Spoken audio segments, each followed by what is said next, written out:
Good morning, students. Welcome to a new class of Software Engineering, Unit 2. In Unit 2, we have discussed several topics of project planning. In project planning, estimations are very important. Without estimations, we cannot go for further operations. So when we make estimations, what type of estimations we make? We make size estimation, we make cost estimation, and effort estimation. Out of these three, regarding size estimation, in the last class we have discussed. After the size estimation is over, all other respective estimations are made accordingly. By looking at the size factor or size value, rest, cost and effort can be estimated. And the estimations done will be subordinately help some other planning activities to be converted. And when your size estimation is over, it ultimately lead to cost estimation. We have shown in the diagram previously. Size estimation leads to cost estimation. Size estimation leads to your time estimation to be made or duration estimation to be made. Got it?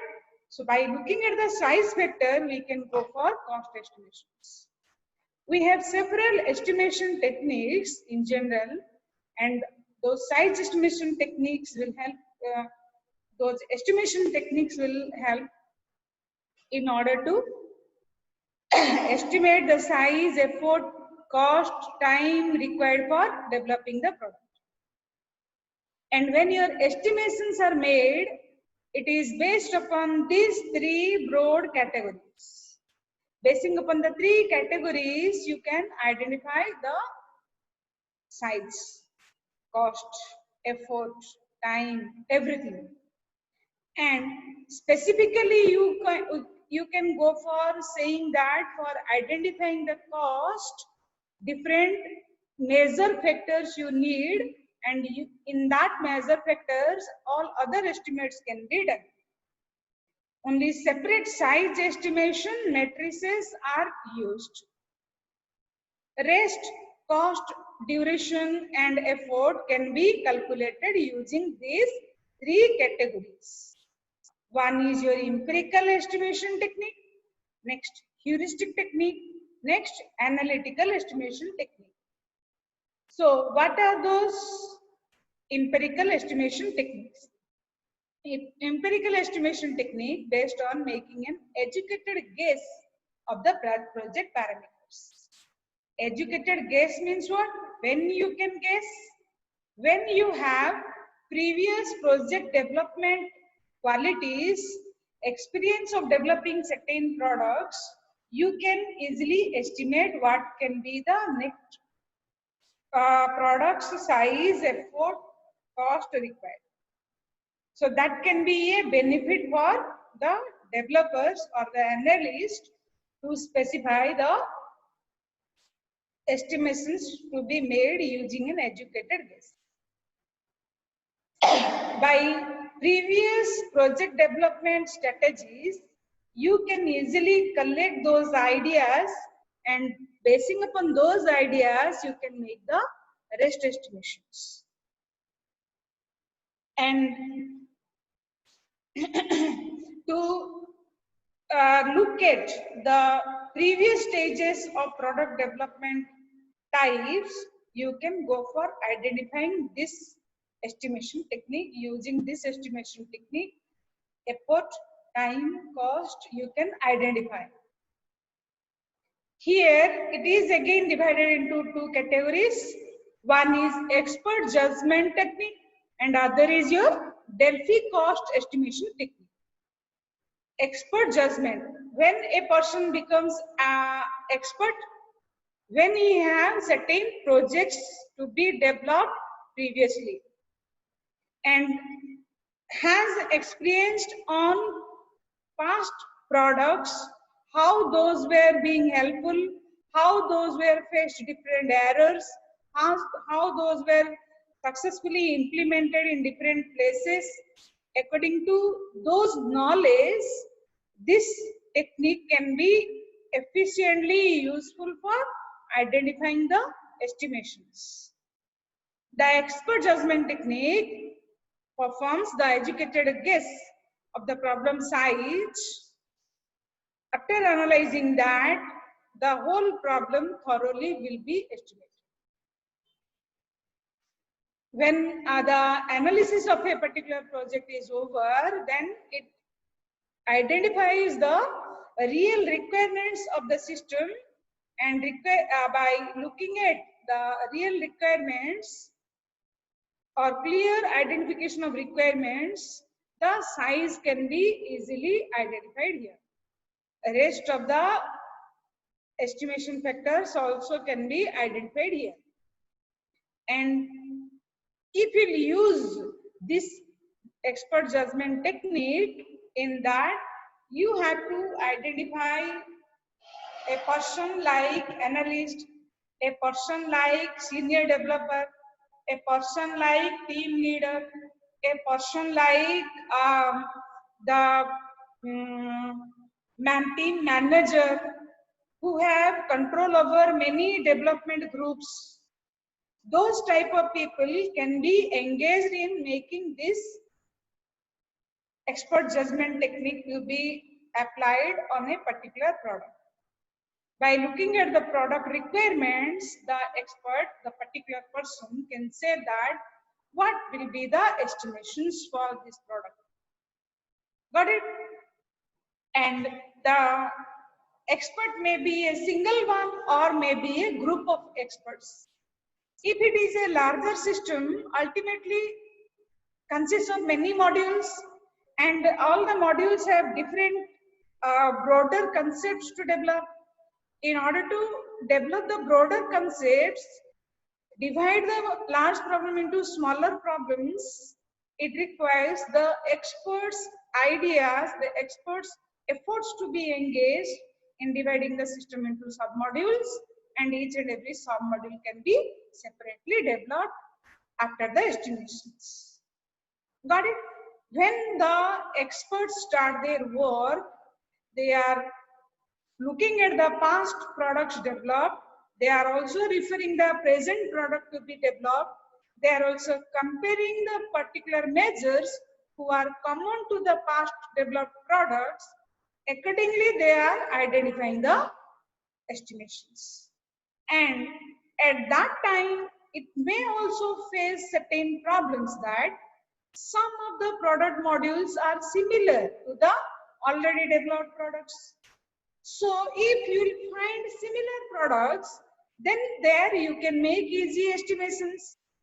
If a particular software contains new concepts to develop, then in that regard, there may have many further problems like committing of human errors or being affected by individual bias.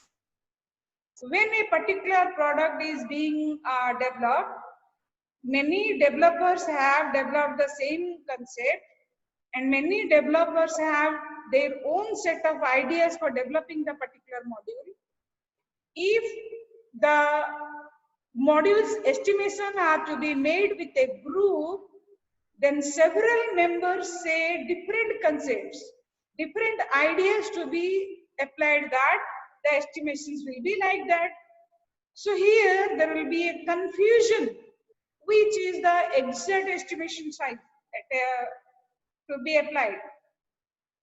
There may be different experts with different views. Which view is right? It is difficult to identify. And although there are many products developed with a similar concept, it is not confirmed, not sure that the past experience are correctly implemented at the present place. If due to some misconception or past knowledge failure, then this type of problem may arise, that the past real problems are not identified here. The past real estimated values may not be applied here. So in that regard, the expert judgment technique may fail. And when your expert judgment technique fails, it will lead to some other problems, because the rest of the planning activities and rest of the development activities are highly dependent upon the estimates. If estimates are incorrect, then the product will be ultimately go to an incorrect state.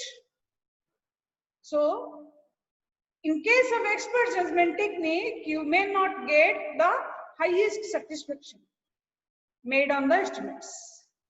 So you can go for some other technique in which this type of human bias are not applied, and errors can be easily rectified. The errors will be checked again and again and remove the errors, and the experts' ideas, past experiences can be highly implemented basing upon the educated guess. So for that, you can go for one another technique, that is your Delphi cost estimation technique. Delphi cost estimation. What is that? The Delphi estimation is carried out by a team composed of a group of experts. Experts along with one coordinator. The experts will provide their ideas and the coordinator will guide them whether the experts are going to make any mistake, whether the experts are being infected by human bias, whether the estimation is mistracked. That is identified by the coordinator. And the coordinator will suggest the problems of the experts to be rectified. So when the expert judgment technique will be applied and all the experts will provide their estimations made, the coordinator will cross-check it, again cross-check it till it is reaching at an confirmed state that the estimations are not incorrect and the estimations are properly going to be implemented. Got it?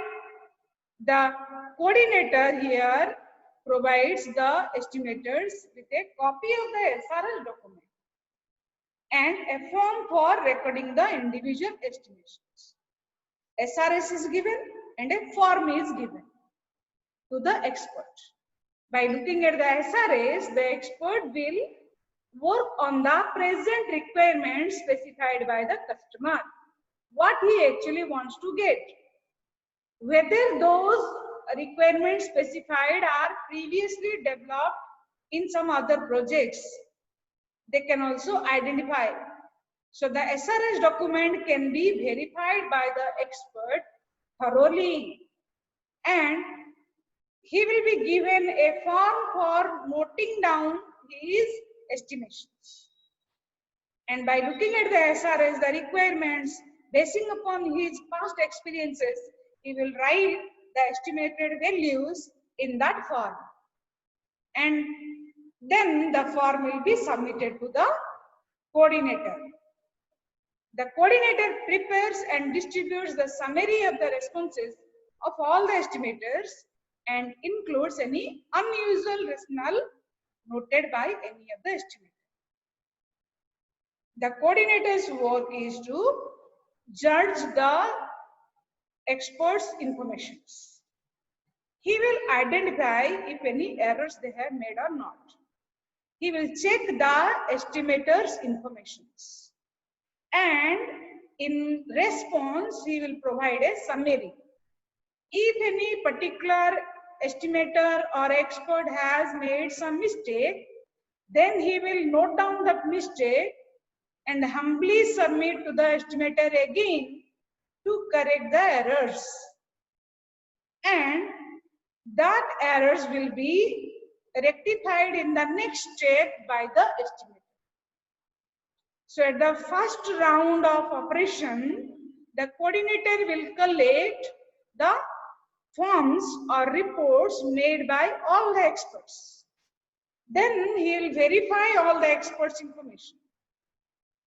After the first round is over, all the estimators will be submitted the form again to rectify the errors after being underlined by the coordinator. After the next round is over, again the coordinator is cross-checking. After the second round is over, again the coordinator is cross-checking.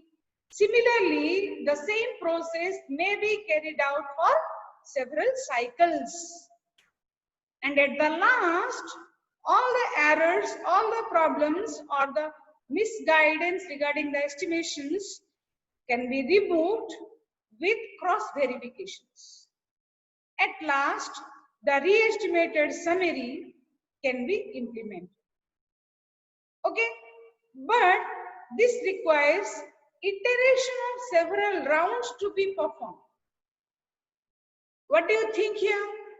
If any job is to be completed within 10 minutes or 15 minutes for making an estimation, may take hours to reach at a correct decision. Because number of time the same checking is going on and iteration of same set of activities are performed. Although it has some benefits that the errors are identified, cross-checked, re-estimations are made and leading at a correct decision at the last, but it is a time-taking process. But it still, Delphi cost estimation made more correct estimations on the cost, effort and duration required for developing the product. Got it? So empirical estimation techniques are making educated guess only on the estimations. If it is a practical project, if it is a real-time project, then if it is a project with new concept, if it is an interactive project to develop, then in that regard, the empirical estimation techniques may fail at some case. Because many of the concepts are new, not previously developed, and those problems may hamper the real estimations to be specified, and empirical estimation technique will be unjustified to be used there. So what to be done, how the estimations will be made, how the cost, effort and duration can be identified? The answer is there. The answer is there with another technique, that is heuristic estimation technique. It is a new concept that is specified by Boehm. He has given his ideas in the concept of creating a model for calculating the estimations. It is called as COCOMO model, constructive cost estimation model. Here your cost estimation will be made using some mathematical formulas. Along with that, the estimation of size, effort, time will be also done, and the estimations will be more correct, because whenever you are using some practical applications of performing any action, ultimately you are going to get a good result. So here the mathematical formulas are used. Basing upon the formulas, basing upon the past experience, basing upon the real life situations, your estimations can be accurate. Got it? And when your estimations are made using your constructive cost model, then you can go for identifying whether the proposed system is basing upon which product category, and according to the project category, the development complexity also differs. If the category is simple, then the development complexity is low. If the category is complex one, then the complexity will be also higher. In case of your complex system, you will require more estimations to be made. When your estimations are to be correct, you have to identify the category of the product it is, then go for developing it. So what may be the categories of the software product? The categories you can identify basing upon these concepts. So the complexity of the product can be identified basing upon the categories of the product to be developed. The categories can be of either three of these types. One is organic, other is semi-detached, other is embedded. If the product is basing upon these product classes, then you can accordingly identify what may be the estimations required for that specific type of category. You can go, for example, organic type of softwares may be your application software type. Semi-detached type of products are your utility software types. And embedded types are your system program types. So let us have an idea regarding each and every types. If it is if the product is of organic type, then what may be its criteria? How it is of simple complexity nature. It is not requiring larger complexity levels to be applied. The COCOMO model can be categorized into three types. The first type is your organic. It may require a ratio of 1. If it is of semi-detached type, then it may be a ratio of 3. If it is of embedded type, then its ratio may be of 9. So it can be categorized into 1:3:9 complexity level. Got it? So if it is of a organic type of product, then the development project may be considered as a simple product to be developed. It is an application program that can be easily developed and implemented for solving a particular user's direct needs. And the application programs can also be reused, upgraded, or maybe weighed out when its use is over. Its complexity level is low means it also requires low effort. Its size is small. Its time required for developing is also small. Its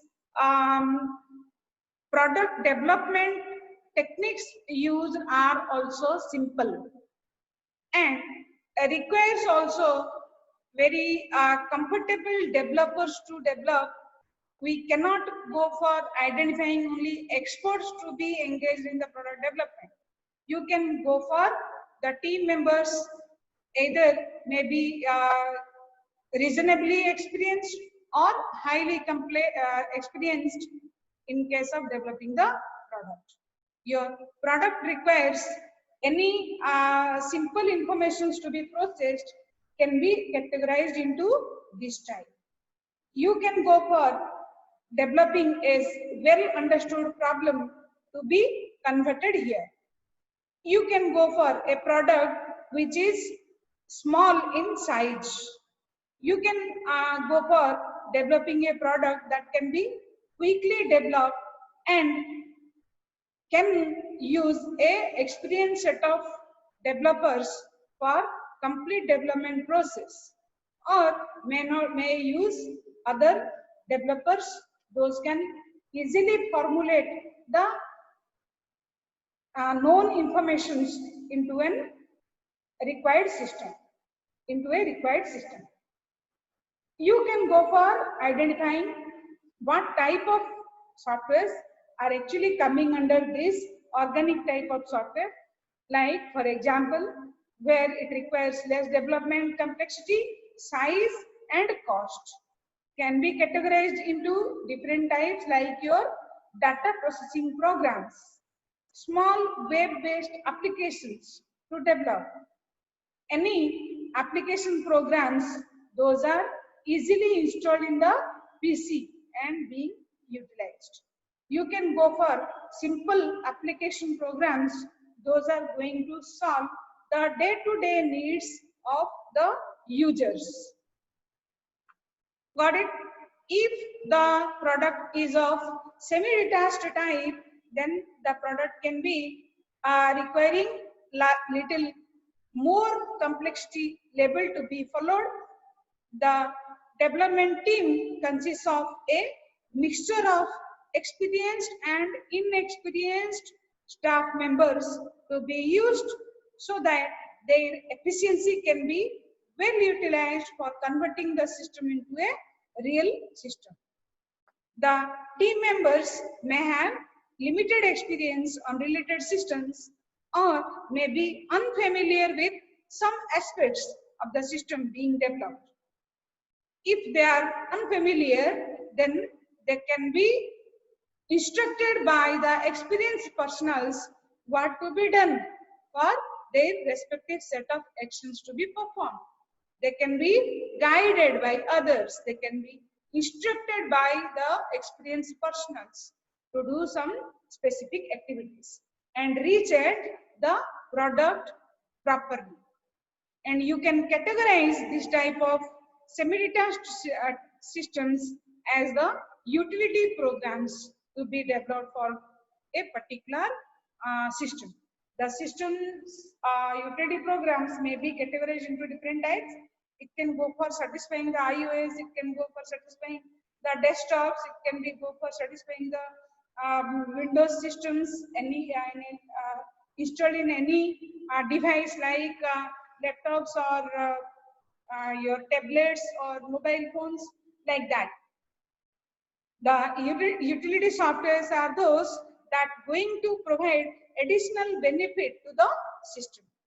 For example, the utility programs may be categorized like your antivirus softwares, your disk defragmenter softwares, your data compression softwares, and your device driver softwares, like that. Those can easily convert other system activities into a system activity. In order to help other application programs to be used inside the computer also, you can develop utility programs and use inside your system. And if your product to be developed is of complex type, then you can categorize them into the embedded type of software. Embedded type of software, a project development is considered to be embedded type if the software being developed is strongly coupled to complex hardware, or if stringent regulations on the operational procedure exist. When a product is developed requiring complex hardware to be installed along with it, to run that software, several other softwares and hardwares are being additionally required, and those are going to be follow a certain set of strict instructions to be applied in the form of operational activities. So in that regard, you have to create an embedded type of software. Ultimately, it shows complexity nature of the software product. Got it? A product requires some additional software to use, some additional hardware to use, and if a particular software is under processing, it requires all other applications to be work along with it, and to run that particular system, some strict rules, methods, procedures, instructions you have to follow. Otherwise, the system may not work perfectly. In that regard, your product should be highly developed using the concept of embedded criteria. The embedded criteria is going to provide you more accurate feature of the product. And the product will be also can be modified thereafter in the future. And when your embedded type of softwares are in use, those embedded systems can give the benefit of developing your system softwares to be utilized in any systems. You can go for developing a real-time system software to develop. You can go for preparing an multi-programming software to multi-programming operating system to develop. You can go for creating a compiler for a particular system. You can go for developing interpreters, linkers, and loaders. Those are highly crucial to be followed, who are specifically used for certain actions only. In that regard, your embedded type of software development concept need to be used. Correct?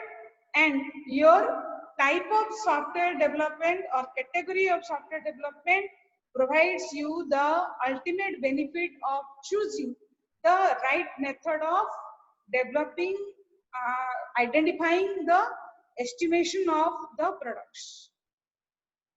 The approach is introduced in a new approach of units from the estimations. Those can be categorized in the following ways, like your PM or person month. It is the effort an individual typically pay in a month.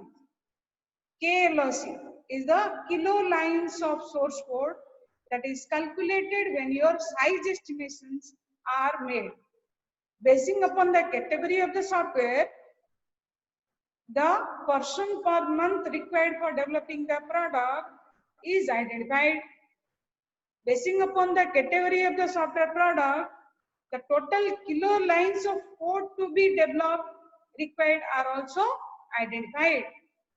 And when your product development process is undergone, then what will be its time duration for required will be also calculated. The project development estimations can be made basing upon the categories, and all the estimations can be, the category is identified and the estimations can be made basing upon the COCOMO model, in which the COCOMO model follows 3 stages. Basing upon the 3 stages, the COCOMO model will make estimates by calculating the person per month effort required, the kilo lines of code identified from the size, then the total duration required will be also identified, then the cost required for developing the product is identified. So, what are the 3 basic stages and how these stages are identifying the estimates must be known very well. What is the criteria behind basic COCOMO to identify all these? What is the concept behind intermediate COCOMO? What is the requirement of complete COCOMO? We will discuss in the next class. Wait for the next class. This is the concept how your estimation techniques are important and in what way you can make the estimations. To make the estimations, if you use a mathematical criteria to be applied to estimate the cost, then how you can categorize the type of product and which category of product contains what type of development complexity, and if it is a category of software product, then from that what next we can identify. According to the category of software, the effort required, time required, and duration, effort, time, and cost required will be changed. If it is a organic type of software, then it requires less cost, less effort to be paid. If it is a semi-detached type software, then it requires little more efficiency than the organic types. It requires more effort and more cost to be engaged than the organic type of softwares. If it is an embedded type of software with complex nature, then ultimately it requires higher effort to be paid, higher time duration to be developed, and more cost to be bear. Accordingly, requires more sophisticated techniques to be used. Got it? In the next video, we'll discuss about how we will calculate the size, these efforts using basic, intermediate, and complete COCOMO. Thank you.